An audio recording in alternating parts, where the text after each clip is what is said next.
40 ግራም ወርቆች በአደራ እንድታስቀምጥልኝ ሰጥቻት ክዳኛለች። ስለዚህ ወዲያው ያንን ወርቅ ተቀብላ በሰማያዊ ጨርቅ ቋጥራ ሰማያዊ ጨርቅ የሚባል ነገር ነው የለኝም። 40 ግራም ወርቅ እንዴት ለሰው ይሰጣል? ለእናት ልጅ ይሰጣል? ሲጀመር አንቺስ ብትሆኚ እንደው ቤትሽ ማስቀመጥ የምትችይበት አጋጣሚዎች አልነበሩም? ወርቁን የሌብነት ስም አልነበረባትምና ሰጠዋ። አሁን ሌባ እያልሽ ነው? አይ ቆይ ራሴን እንድጠራጠር ታደርገኛለች። መቼም ውሸት መቼም ስክድ ካወቅሽኝ ታዲያ ለምን ሰጠሽ?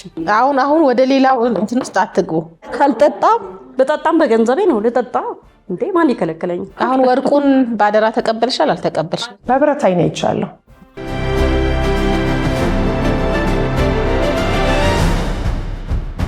ሰላም ውድ ተመልካቾቻችን እንደምን ከረማችሁ? ይህ የዳኛ ይታይ ፕሮግራም ነው።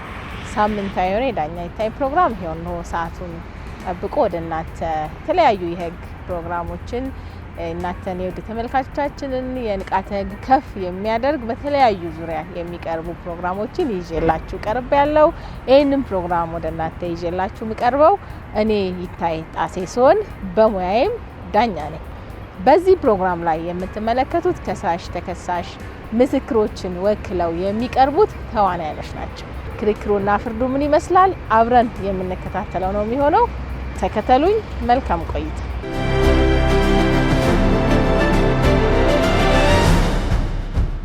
እንደምን ዋላችሁ። ችሎቱ በዳኛ ይታይ የዕለቱን ስራ ጀምሯል። ከሳሽ ወይዘሮ አልማዝ በቀለ። አቤት። ተከሳሽ ወይዘሮ ዘነበች ታደሰ። አቤት። ጥሩ ቀርባችኋል። ጥሩ እንግዲህ ያው ከሳሽ ከተከሳሽ ጋር ባለን ጉርብትና ምክንያት ወደ ክፍለ ሀገር ለጥምቀት በዓል እየወጣው ስለነበረ በቤት ውስጥ የነበሩኝን 40 ግራም ወርቆች በአደራ እንድታስቀምጥልኝ ሰጥቻት መጥቼ ስጠይቃት ግን አልሰጠሽኝም ብላ ክዳኛለች። ስለዚህ ወርቁ ሊመለስልኝ ይገባል የሚል ክስ ይዘው ቀርበዋል። እስኪ ዘርዘር አድርገው ያስረዱኝ። ለጥምቀት በዓል ወደ አገሬ ሄድ ነበረ በዓል ለማክበርና እኔ 40 ግራም ወርቅ ነው ቤት ትቼ ከሚሄድ ብሄድ እንደው ሌባ ቢገባ እንኳን እሱ እንኳን ይትረፍ ብዬ እሷ ቤት ሄደን ቡና እየጠጣን እየተጫወትን ወርቁን አስቀምጭልኝ ብዬ ሰጠኋት። ለኔ ለጥምቀት ሀገሬ ሄጄ እስከመጣ ድረስ አስቀምጭልኝ ብዬ ስሰጣት ወዲያው ያንን ወርቅ ተቀብላ በሰማያዊ ጨርቅ ቋጥራ ቁምሳጥኗ እዛው ነው፣ ቡናው ቤቷ ትንሽ ናት፣ እዛው ነው ቁምሳጥኗ። እያየኋት ቁምሳጥኗ ውስጥ ከተተችው። ለዚህ ደግሞ 3 ሰው ሆነን ነው እዛ ቤት ቁጭ ያልነው የነበረው። ከዛ መጣሁኝ ጥምቀትን አሳልፌ ቤቴ 1-2 ቀን ሳድር አላመጣችውም ወርቁን። ቆይ እስቲ ልጠይቃት ብዬ ሲሄድ እንደ እብድ ነው የሆነችው። መቼ ነው የሰጠሽኝ የት ቦታ ብላ ካደችኝ። ስለዚህ ክብር ፍርድ ቤት እኔ ማስረጃ አለኝ ሰጥቻታለሁ፣ ወርቄን እንድትመልስልኝ ፍትህ ይሰጠኝ ብዬ ነው የመጣሁት። የውሸት ወሬሽን ጨረሽ? ለኔ ወደዚህ ነው ማስረዳት ያለብሽ። ለመሆኑ እነሱ ተነጋግረው ነው እንጂ እንደው እኔን ወርቅ እንደው መጽሐፍ ቅዱስ ትመቻለሽ። እኔ ወርቅ ሰተሽኝ ከሆነ እውነት እድሜን ያሳጥር። እኔ በፍጹም ወርቅ የሚባል ነገር አልሰጠሽኝ። ለኔ በዚህ አስረጅ በሰማያዊ ወርቅ ጨርቅ ምናምን ጠቅልዬ እኔ ሰጠዋት ምናምን ነው ቋጠርሽው ነው ያልሽኝ? አይ እኔ በሰማያዊ ጨርቅ ሰጠው አይደለም ያልኩት። ሰጣት ወርቁን በሰማያዊ ጨርቅ ቋጥራ ቁም ሳጥን ውስጥ ከተተችው። ሰማያዊ ጨርቅ የሚባል ነገር ነው የለኝም። ሰምኛለሽ? በመጀመሪያ ደረጃ እናንተ ተመካክረው እነሱ ተመካክረው። ቆይ ረጋ በይና አስረጅኝ። ማስረዳት ያለብሽ ተረጋግተሽ ነው። ይሄ ፍርድ ቤት ነው። አትጩሂ። ረጋ ብለሽ ከስሜትሽ ወጥተሽ አስረጅ። ያው ክቡር ፍርድ ቤት ወርቅ በአደራ ሰጥቻታለሁ 40 ግራም ወርቅ ወደ ክፍለ ሀገር ሲሄድ እያሉ ነው ያነሱትን ክርክር ሰምተሻል። እንኳን 40 ግራም እሱ ላይ ብቻ አተኩረሽ ረጋ ብለሽ አስረጅ። እንዴ በጣም እኮ ነው የሚያናድደው ክቡር ዳኛ። እንኳን 40 ግራም ወርቅ 10 ግራም ወርቅ አልሰጠችኝም ለኔ። እንዴት ነው 40 ግራም ወርቅ የሚያክል ነገር አምነሽ መሰጨኝ አንቺ ለኔ? እንደው ለኔ እንደዚህ አስረጅኝ። ለኔ አስረጅኝ። እንዴ እንደው ማንስ ያምናል? 40 ግራም ወርቅ እንዴት ለሰው ይሰጣል? ለእናት ልጅ ይሰጣል? ሲጀመር በፍጹም አልሰጠችም። ፍርድ ቤት ሰጣት። እንደውም ይሄ ወርቅ 21 ካራት ወርቅ ነው አደራሽን እንደው ይጠፋብኛል እንደው ቅርስ ነው ይቀመጥ አንቺ ጋር ስላት ኧረ ምን ችግር አለ ለካሷ ልትከደኝ ነው ኧረ ምን ችግር አለ አንጩ ብላ በቃ ቶሎ ጥቅል አደረገችና ክትት አደረገችው እነሱ አሉ እንግዲህ ማስረጃዎችን አቅርቤ ያለሁኝ ማስረጃዎቼ ይመሰክራሉ እንዴት ትክጂኛለሽ ይሄ እኮ ሌላ ቀን አይደለም ለጥምቀት ሄጄ ወዲያው ነው የተመለስኩት እኔ ወደ አዲስ አበባ የተመለስኩት ስመጣ ጠራኋት ወርቁን ይዛ ትመጣለች ብዬ አላመጣችም ወርቁን ሳታመጣ አይ እንግዲህ እንዴት አልጠየቅሽኝም ቆይ ተረጋጊና እንዴት አልጠየቀችኝም ወርቅን ያል ነገር እኔ ጋር አስቀምጣ እንዴ ከዛ መጣው እኮ ወርቁን አምጪው ብዬ ስልሽ የምን ወርቅ ነው የሰጠጨራሽ ለኔን ራሴ እስክትጠራጠር የምን ወርቅ የቱ ጋር ብላኝ ቁጭ አለች የረጅም ጊዜ ጓደኛሞች ወይም ደግሞ ቤተሰባዊ ቅርበት አላችሁ እስኪ ስለነበራችሁ ስላላችሁ ቅርበት እስኪ ንገሪኝ አንቺስ ብትሆኚ እንደው ቤትሽ ማስቀመጥ የምትችይበት አጋጣሚዎች አልነበሩም ወርቁን ነበረ እኔ ቤቴ ባስቀምጠው እችል ነበር ቤት ውስጥ አዲስ ሰው አስገብቼ ነበረ አዲስም ሰው አለ አንድ ደግሞ እንዲሁ የዘመድ ልጅም የተጠጋለ ትንሽ ወጣ ሌላ ሱስ ነገር አመል አለበት እነዚህ ልጆች ሊያጠፉ ይችላሉ መቼም ልጆች ናቸው ከሷ ጋር ደግሞ የረጅም ጊዜ ጉርብትናም ጓደኝነትም አለን አብረን በረጅም ዘመን ስንኖር ከሷም ብቻ ሳይሆን ወላጆቻችን ድሮ ይተዋወቃሉ ከዛ በኋላ እሷም አግብታ ወጣ ሌላ ሰፈር ኖራ ምን ብላ ተመልሳ ያው መታዝ እናትየው ቤት ተቀመጠች እዛ ቤት ስትቀመጥ እናትየውም ሲሞቱ አብረን ነበርን መቼም ብዙ መከራም ደስታም አብረን አሳልፈናል ግን ብዙ ጊዜ እሷ ምን አይነት ስሜት ይሰማታል እንደማስተውለው ህይወት በራሱ መንገድ ይሄዳል ያንዱ ሰው ኑሮ ከፍ ይላል ያንዱ ሰው ኑሮ ዝቅ ይላልና እንደዛ አይነት ስሜት አይባታለሁ የበታችነት ስሜት ራሷ ታንጸባርቃለችና እኛ አብረን ይኖር ነው እንኳን እኛ ከድሮ ጀምሮ ቤተሰቦቻችን አብረው ነው ስለዚህ አሁን ደግሞ እኛ በውርስ ነው የምንኖረው በየቤታችን በየሰፈሩ ያለ ነውና አይዞሽ ላታለው እኔ ባለኛ አቅመቼም አመት በዓል ቢሆን ምን ቢሆን እሷም ከኔ ቤት አትወጣም እኔም ከሷ ቤት አልወጣም እንጠያየቃለን በዚህ መሃል ነው እንግዲህ ሌላ ደግሞ አሁን ምስክር የሚሆኑ ቤተሰቦች ደግሞ በጉርብትና ወደ መሃላችን መጡ አንድ ላይ እንኖራለንና እነዛ ጎረቤታሞች ሲመጡ ትንሽ በኑሮ በኢኮኖሚ ሻል ያሉ ሰዎች ናቸው እነዛ ሰዎችና ከነሱ ጋር መሆኔ ራሱ ሰላም አይሰጣትም በቃ ተጠቃቀሰ ተነጋገራችሁ አብራችሁ በላችሁ የምትለው ነገር አላት አሁን ከዛ እኔ በጣም ወዳጅነቴንም በቃ ለመግለጽም እኔ ለነሱ ለሌላም ሰው እኮ ባደራ ማስቀመጥ ይችላልው እቤቴም ሰወር አርጌ ማስቀመጥ ይችል ነበር ግን ወዳጄ ናት ከልጅነት እስከ ዕውቀት ነው አብረን የኖር ነው እሷ አግብታ ኑሯ ልሳካ ብሏት ብዙ መከራዋ አይታ ተመልሳ ስትመጣም እናትየው ቤት በገጠማት ነገር ሁሉ ከጎኗ ነኝ እኔ አሁን ትከደኛለች ብዬ እንዴት ብዬ ላስብ ከዚህ ሁሉ ደግሞ በሌብነት ከዛ በፊት አላቃተም የሌብነት ስም አልነበረባትምና በዛ ብዬ አመንኳት ሰጠኋት አሁን ሌባ ያልሽ ነው አይ ቆይ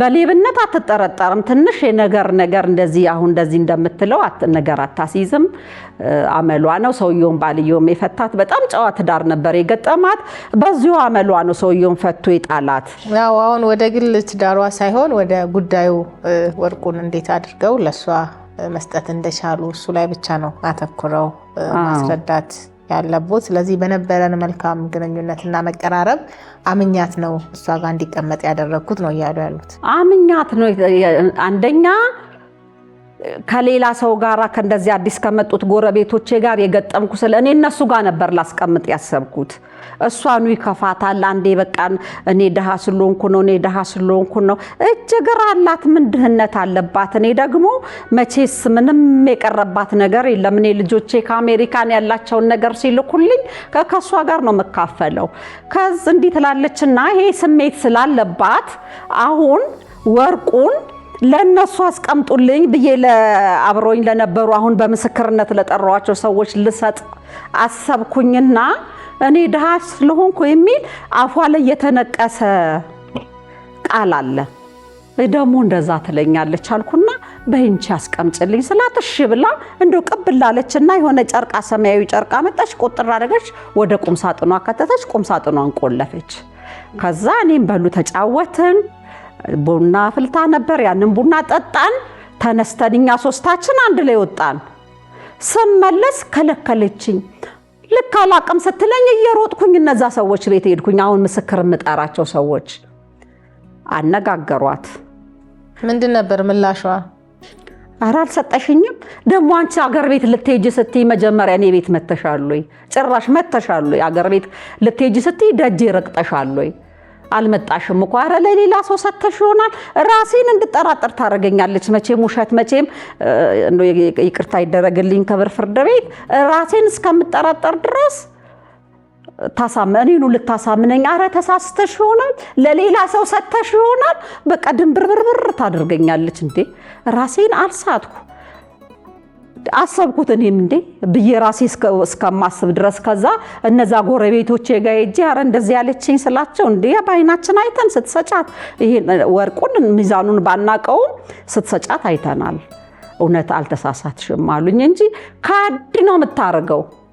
እሷ ደግሞ በመካድ እኔ ከነዚህ ሰዎች ምስክር ሌላም ላመጣ እችላለሁ። በመካድ አንደኛ ናት። ስክድ ካወቅሽኝ ታዲያ ለምን ሰጠሽኝ? እኔማ አብሮን ኖረናል። ትክጅኛለሽ እኔ ብዬ አላሰብኩም። ለዚህ አስረጅኝ። አሁን እየተባለ ያለውን ነገር አዳምጠሻል። እንግዲህ ወርቁን ባደራ ሰጥቻለሁ ልትመልስልኝ ይገባል የሚል ክርክር ነው የተነሳው። ተቀብለሻል ወርቁን? ክቡር ዳኛ በፍጹም ሲጀመር ቡና የጠጣለት ራሱ ደጃፌ ላይ ነው ቡና አፍልቼ የጠጣ ነው። እንኳን ቤት ውስጥ ቁጭ ብለን ልንጠጣ ቀርቶ የዛን ቀን የሆነ ልደታ ናት ምናምን የሆነ ቀን ነው ደጅ ቁጭ ብለን ቡና ሳርጎዝ ጉዤ ቡና ይጠጣ ነው። የዛን ለታ ነው ሰጠውሽ ያለችው። በፍጹም አልሰጠችኝም። በፍጹም ነው ያልሰጠችኝ። እንዴ ጭራሽ እኔ በድህነቴ እናንተ ተባብራችሁ አደባባይ ልታወጪኝ ፈልገሽ? አንቺ ምን ደሃ አደረገሽ? ይኸው ድህነት ቅድም የተናገርኩት ነው። የተነቀሰ ምላሷ ላይ የተነቀሰ ነገር ድህነት ነው እሷ ላይ። እና ከድህነት ጋር ምን አገናኘው? አብሮ መኖርና ድህነት ምን አገናኘው? የታናናሽ እህቶቼ ጓደኛ ናት። እነሱ አሁን የሉም፣ ኑሯቸው ውጭ ናቸው ያሉት። ተሳካላቸው። ምን ላርጋቸው? እህቶቼን ልቅበራቸው? ምን ላርጋቸው? ለኔ ወደዚህ ያስረዱኝ። አሁን በመሰረቱ ልክ ነው። ቤተሰብ ለቤተሰብ አብረን ኖረናል።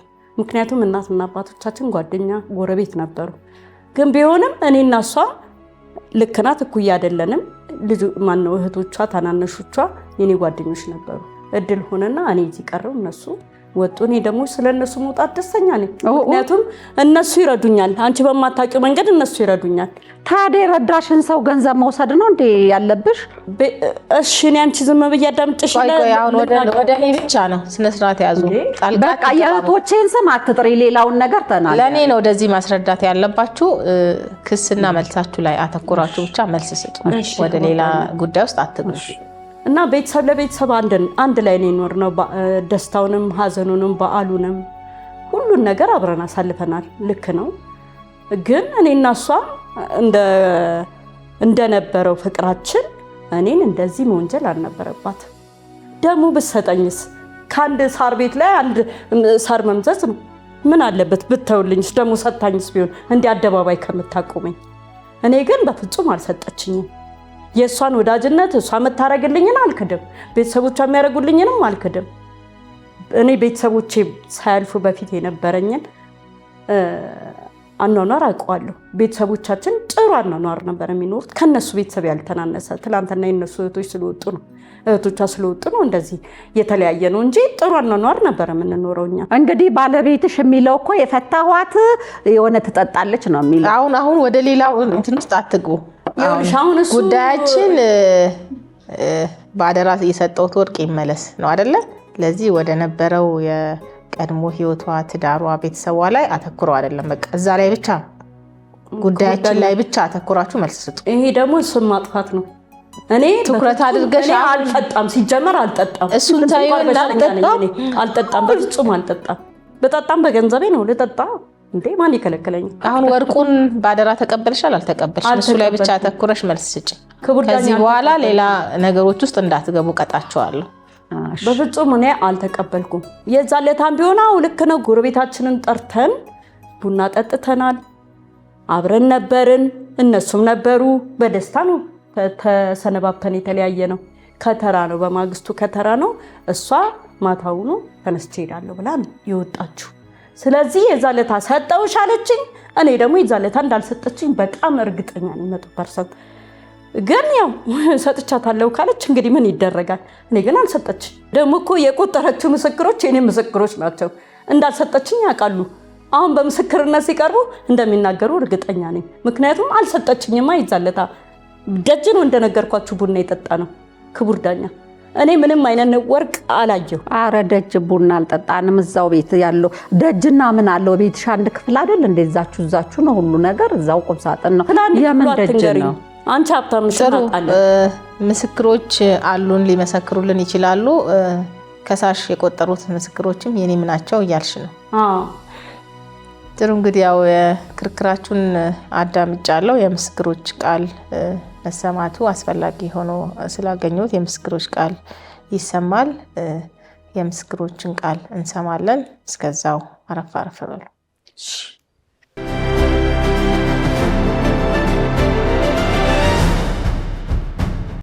ምስክሮች ቀርበዋል። ቃለ መሃላ ይፈጽሙ። የመጀመሪያ ምስክር ይግቡ። አረፍ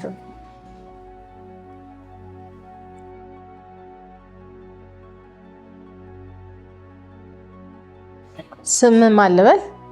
እኔ ሰላማዊት በላይ ይባላለሁ። አድራሻ የካ ክፍለ ከተማ ወረዳ 08 የቤት ቁጥር አዲስ እድሜ 45 ስራ የግል ከከሳሽ ወይ ከተከሳሽ ጋር ጸብ ዝምድና አሎት? የለኝም፣ ጎረቤቶቼ ናቸው። ጥሩ። ዛሬ እዚህ ፍርድ ቤት ለምን እንደቀረብሽ ታውቂያለሽ? አዎ፣ በሁለቱ አለመግባባት ወደ ክስ ስለሄዱ ያየሁትን እንድናገር በምስክርነት ነው የጠራሁት። እስኪ ምንድን ነበር የምታውቂውን እስኪ አስረጅኝ። አስታውሳለሁ፣ ቡና እንጠጣ ብለው ጠሩን። እኔና ሌላ ጎረቤቴ ያው አንድ ላይ ሄድን ሰብሰብ ብለን። ማን ቤት ነው የሄዳችሁት? ቡና እንጠጣ ተብሎ ወይዘሮ ዘነበች ቤት ሄድን። እንደ ጎረቤት ያው ብዙ ጊዜ እንጠራራለን፣ እኛም እንጠራለን። ምን ነበር? ቡና ጠጣችሁ? ከዛስ? ቡና እየተፈላ ወይዘሮ አልማዝ ወደ ክፍለ ሀገር ትሄድ ነበር። ለምንድን ነው ወደ ክፍለ ሀገር የሚሄዱት? በዓል ለማክበር፣ የጥምቀትን በዓል ለማክበር ወደ ጎንደር ትሄድ ነበር። እንዲያውም አንዳንድ ነገር ይዘሽልን ነይ ምናምን ስንላት ከነሱ መቀራረብ ብዛት ብዙ ነገር እንዲይዘሽልኝ ሲባባሉ ነበርና በጣም መንቀናበት ፍቅር ነው። በጣም ነው የሚያስቀናን። መተማመናቸው፣ ፍቅራቸው፣ ድር ማህበር ምናምን ብዙ ነገር አሉና በጣም ያስቀና ጉርብትናና የነሱ ሞር ላይክ እህትነት ነው። በዚህ ደረጃ የሚደርሳል ብዬ አላምንም። ምንድነው የተፈጠረው? ወርቁን ስትሰጣት በሰማያዊ ጨርቅ አስራ ስትከተው አይቻለሁ። የት ነው የከተተችው? ሳጥኗ ውስጥ ሳጥን ውስጥ ከፍታ ስትከታ አይቻለሁ። ለምን የሆነ ካርቶን ውስጥ ሌላ ጎረቤቴ ለምን ካርቶን ውስጥ ምናምን የሆነ ነገር ብታደርግስ ወርቅ ይጨማደድ የለን ይሰበር የለን ብለን የግል ወሬያችንን እንዲያውም አወራን። እኛ ግን ለማስታረቅ በጣም ብዙ ሞክረን ነበር ለማግባባት። የሚገርመው ግን ምን ነው ብታውልኝስ? ምንድነው ለእሷ ወርቅ ብርቅ ነው ወይ? እህቶቿ ውጭ ነው ያሉት፣ ብዙ ነገር ይልኩላታል። እኔ ቀንጥሎኝ ነው እንጂ እዚህ ቀርቼ ምናምን እንደዛ በቃ ለእኔ በግሌ ተብያለሁ። ምን አልብታውልኝ ወርቅ ብርቅ ነው ወይ? ያደለው ስንት ቦታ ይደርስ ነበርና ኑሮ ስለጣለኝ ነው ወይ? እኔ ድሃ ስለሆንኩ ነው ወይ? ምናምን ሌላኛን ሰበር የሚያደርግ ነገር ንግግር ሁሌ እኔ ድሃ ስለሆንኩ ነው ወይ ምናምን። ወርቁን ብታውልኝ ምን ትሆናለች? ምን ማለት ነው ብታውልኝ ምን ትሆናለች? ብዙ ጊዜ ተደጋግሞ ተብያለሁና በቃ አመኝላትና ተይልኝ ብትያት ሌላ ነገር ነው። ግን ሙሉ ክደት ግን ይከብዳል። ስለዚህ ወርቁን ሰታት ስታስቀምጥ አይተናል፣ ስትሰጣትም ስታስቀምጥም አይተናል ነበር ነው። በብረት አይኔ አይቻለሁ። ያልተመሰከረሉት ነገር አለ? በሙሉ ተመስክሮልኛል። ግን አሁን አንድ ነገር እሷ እንደ ካደች ክዳለች አይደል? ወርቁን አልወሰድኩም ነው ያለችው። አሁን ምስክሯ እንደውም እየመሰከረች ምን አለ ብትተውልኝ የሚልም ነገር ተናግራለች። ምስክሯ ለኔ ባትነግረኝም ወይዘሮ ሰላማዊት አሁን ስትመሰክር እሷ ሙሉ ለሙሉ ወርቅ የሚባል ባይኔ አላየሁም ነው አልሰጠሽኝም ነው። ግን አሁን ከምስክርነቱ ሰማ ምን አለ ብትተውልኝ የሚልም ነገር አምናለች ማለት ነው። አሁን ደግሞ ለጎረቤቴና ይሄም ይመዝገብልኝ ክብር ፍርድ ቤት። ጥያቄ አለሽ? ወይዘሮ ሰላማዊትም ታጋልጠኛለች ብዬ ያላሰብኩም ነበር። ክቡር ዳኛ ሌላ ጥያቄ የለኝም። ምስክርነቱን ጨርሰዋል። መቀመጥ ወይም ደግሞ መሄድ ይችላሉ። እናመሰግናለን። ሁለተኛ ምስክር ይጉ አረፍ በሉ።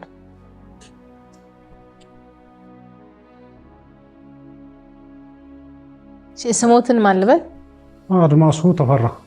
አድራሻ?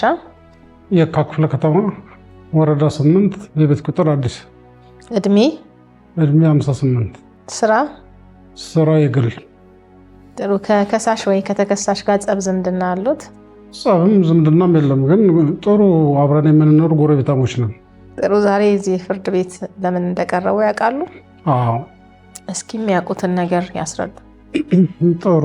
ወይዘሮ አልማዝም ወይዘሮ ዘነበችም ሰላማዊትም በአካባቢዎች ላይ የምንኖር ጥሩ ጎረቤታሞች ነን። ወይዘሮ አልማዝ የጥምቀት በዓል ለማክበር ሲሄዱ የት ነው የሄዱት? ወደ ጎንደር ነበረ የጥምቀት በዓል ለማክበር እንደሚሄዱ ገልጸውልን፣ እስቲ ዘነበች ጋር ሄደን ቡና እንጠጣ፣ ለማንኛውም ባሉ አሸኛኘታችንን እናሳምሩልን ብላን ይዛን ጎረቤታሞች ተሰብስበን ወደ ወይዘሮ ዘነበች ቤት ሄድን እና እዛ ቡና እየጠጣን እየተጫወትን እችን አደራ እቃ አስቀምጭልን ብላ ለወይዘሮ ዘነበች ወርቅ ሰጠች። እሺ። እና ወርቁን ስትሰጣት ያው ወይዘሮ ዘነበች በሰማያዊ ጨርቅ አርጋ ስታስቀምጠው እንደውም ከሰላማዊት ጋር ተንሸኳሸኩን። ይህን የሚመስል ወርቅ እንደዚህ አንዳንድ ነገር እንዳይኖር አያያዙም እንደተቀበረ እንዲሆን ወይ በትንሽ ሳጥን ወይ በትንሽ ካርቶን ለምን አላደረገችውም እያሉን እኔና ወይዘሮ ዘነበች ተመካከርን ወይዘሮ ሰላማዊት ጋር። አሁን አይጥሩ ለማንኛውም ይሁን ጥሩ ጎረቤታሞች አብረው የኖሩ እህትማማች ያህል እንደው የበለጠ ቅርበት ያላቸው እንደሆኑ ስለምናቅ ምንም ችግር የለም በሚል ወስዳ ሳጥን ውስጥ ቁም ሳጥን ውስጥ ከተተችው በሰማያዊ ጨርቅ ጠቅልላ እና ይህን ያው ሳቃ ጨዋታ ነው ተደስተን ብለን በቃ ያለንን ጊዜ ያሳልፈን በፍቅር ነው የተሰነባበት ነው። ጥሩ የፍቅር ጊዜ ነው ያሳለፍነው። ቡናችን ጠጥተን ተጫወተን በሰላም አንቺንም ይመልስሽ ተባብለን የተለያየ ነው። ከዛ ምን ተፈጠረ? አሁን በጣም የሚገርመው ነገር እዚህ ያመጣን ትልቁ ነገር እነሱ መካከል በፍቅር የተገናኙትን ባደራ የተሰጣጡትን ዕቃ እንደተካካዱ ይሄው ባለፈው እናንተ ጋር አብሬ ሄጄ የሰጠዋትን ወርቅ አልሰጠችኝም ብላ ካለችኝ ማናት? ዘነበች እኮ ካደችኝ አልሰጠች። እንዴ አታረገውም፣ አይደረግም፣ እንዴት ሊሆን ይችላል? አዎ አልኳችሁ እኮ በእርግጥ እንደማትዋሽ እናውቃለን። እስቲ አይ ይሄንማ ሰብሰብ ብለን እናናግራት፣ ቆይ እንምከራት ብለን ከሰላማዊት ጋርም ቁጭ ብለን ነገርና ዘነበችን ምንድነው የተፈጠረው ነገር ስንላት እንደው ምን አውቃለሁ ምናምን ብላ ለማንገራገሩ ለመሸፈን ሞከረች። አቅሜ ታውቁታላችሁ፣ እኔ ድሃ ነኝ፣ እሷ ገንዘብ አላት፣ ውጭ ሀገር ዘመዶች አሏት፣ እህቶች ወንድሞቿ። ምንድነው እንደዚህ እኔን ዝቅ ማድረግ? ዝቅታ ከፍታን ታዩ፣ ዋናው ነገር ታማኝነቱ ነው፣ ቁም ነገሩ ነው። እቃ አስቀመጠች አይደለም ወይ? እቃ ከተቀመጠ ይካዳል። አልሰጠችሽም? ተከዘች። የዛ ጊዜ ምንድነው መተከዝ? በእርግጥ ሰጠችኛው ደግሞ ስንሰጥ እኛም በአይናችን በህብረታችን ያየነው ስለሆነ እኛን አትክደንም። ግን ምንድነው ይህን ያህል ብርቅ ነው ወይ ወርቅ መስጠት ነውር አለ ወይ? ምን አለ ብትተውልኝስ? እሷ ሀብት አላት፣ ንብረት አላት፣ ከኔ የተሻለች ናት። ብዙ ነገር ልታማገኝ ልትተካበት የምችል አይደለም ወይ? ይሄ ብርቅ ነው? ለምን አትተውልኝም? እንደዚህ ብላን ነው።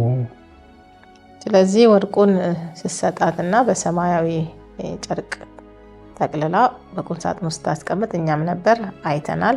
መልሺ ብለንም ሽምግልና ተቀምጠናል፣ እናውቃለን። መስጠቷንም አለመመለሷንም ነው እያሉ ያሉት። አዎ ጥሩ። ያልተመሰከረለት ነገር አለ? አይ ተመስክሮልኝ። ጥያቄ ኖርሻል? ከዚህ በላይ ምን ውርደት አለ? በነገሮች ሁሉ ተጸጽቻለሁ። እናመሰግናለን። ጥያቄዎትን ጨርሰዋል፣ መሄድ ይችላሉ። የምስክሮቹን ቃል አዳምጫለሁ። መዝገቡን ተመርምሮ ውሳኔ ይሰጣል። መዝገቡ መርምሮ ውሳኔ ለመስጠት ተለዋጭ ቀጠሮ ተይዟል። የዕለቱ ስራ በዚህ ተጠናቋል።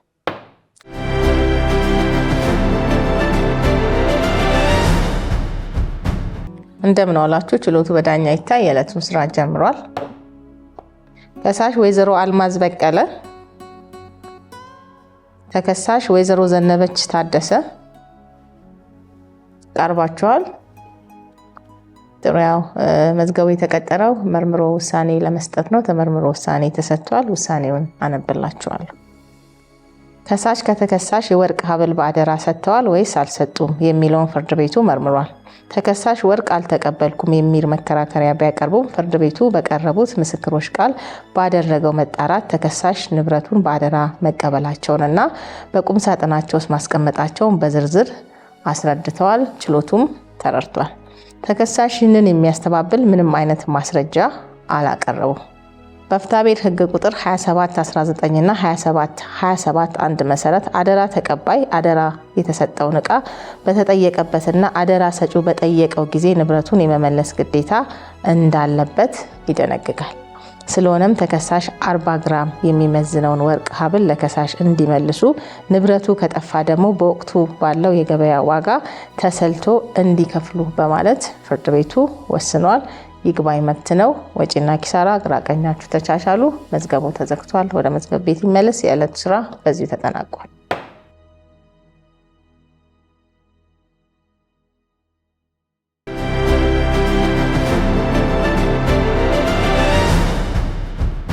ዛሬ ባደራ ወርቅ አንዲት ጓደኛዬ ካስቀምጬ ወርቁን ክዳኝ ወደ ፍርድ ቤት መጥቼ ክስ መስርቼ ነበረ።